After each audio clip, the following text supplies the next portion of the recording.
हाल फिलहाल में घटना घटा था, उसके लिए एक लाइन हम कहेंगे। तज आपकी मुस्कान बहुत प्यारी है, तज मुस्कान हमर जान ले होगा, तू पूरा सीमेंट डराम का। बहुत बुरी स्थिति चल रही है अभी पति लोग की, इसलिए शांत रहना अंकल, ज्यादा बोलने में कोई भलाई नहीं है। चुपचाप जब आप लोग बोल रहे हैं तो हम सुनेंगे।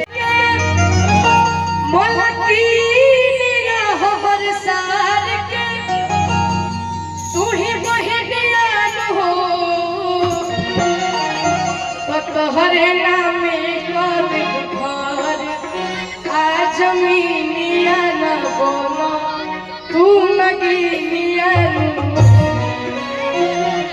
हम कहे के नगी बने जाए,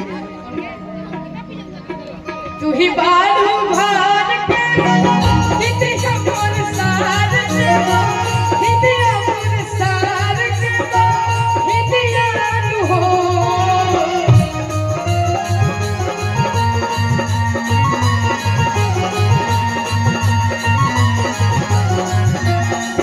तू ही बारू भार के बोला हिते हमर सार देबो, हिते हमर सार देबो, हिते यार हो। एक जगह के नाम का है गांव के अमलोरी, तो तहरे नामे तहरे नामे कटलो गौरी के जमीनिया तू नगीनिया, तहरे नामे के जमीनिया तू नगीनिया।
सोनू भैया गुरु भैया की तरफ से भाभी लोग और मामी मौसी लोग बैठे गाड़ी जा, मामी मौसी के भाभी लोग के स्वागत हम करो।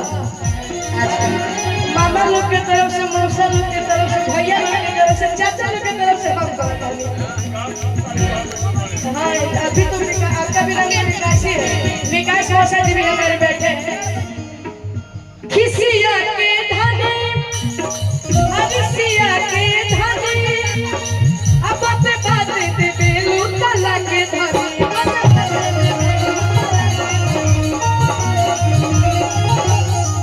खिसिया के धनी रिसिया के धनी अब बात दे बेलू तला के धनी।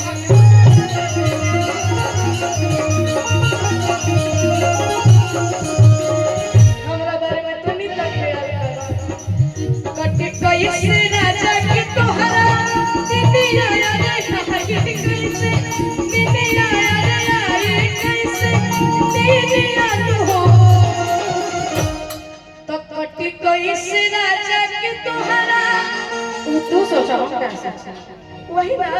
अरे दीदिया रे कैसे दीदिया हो, तो तोहरे नामे कद सिवान, तोहरे नामे कद सिवान के जमीनिया तू नगीनिया, तोहरे नामे आ जमीनिया तू नगीनिया। अगर ये चीज तू पहले कर देबा तो मेरा लोग नगिन काहे पानी जो तो अपना माई के सामने में बदल जाता है, तब ना मेरा लोग कह दिया छाने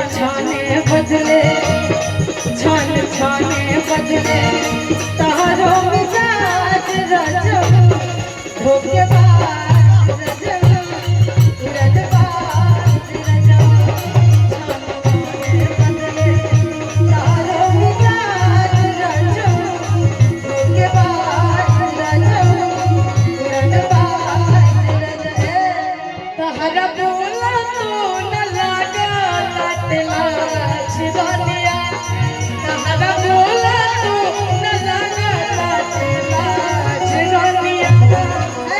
अच्छा अंकल एक बात बताइए, सब लोग पतिया लोग में होता है, आप लोग का कोई गलती नहीं है। छाने छाने बदले छाने छाने बदले तोहरो मिजाज रजवा धोखेबाज रजिया उड़नबाज रजिया छाने बदले तोहरो मिजाज रजिया धोखेबाज रजिया।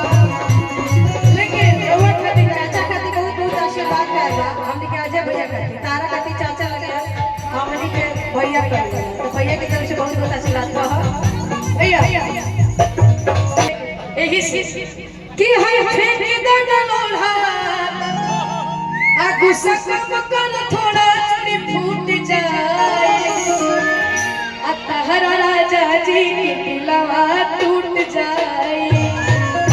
कहे कि है फेंके दाना लोढ़ा गुस्सा कम कर थोड़ा चुड़ी फूट जाए।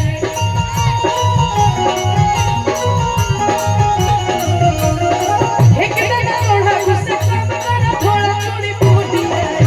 अब तुम डांस करो, सुनो ये डांस नहीं करेगा इसको पैसा मत दीजिएगा, लेकिन आप लोग का भी बहुत गलती है। इसको बोलिए कि जाओ डांस करो तब तुमको पैसा देगा। कि अभिषेक भैया गा रहे हैं, नाचे जा रहा है, लोग कुछ देवे नहीं कर रहे हैं इसको।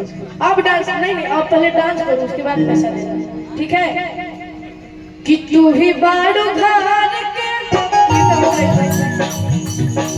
कि है ना लोहा से काम कर थोड़ा चुड़ी फूट जाए रंग छूट जाए तहरा राजा जी के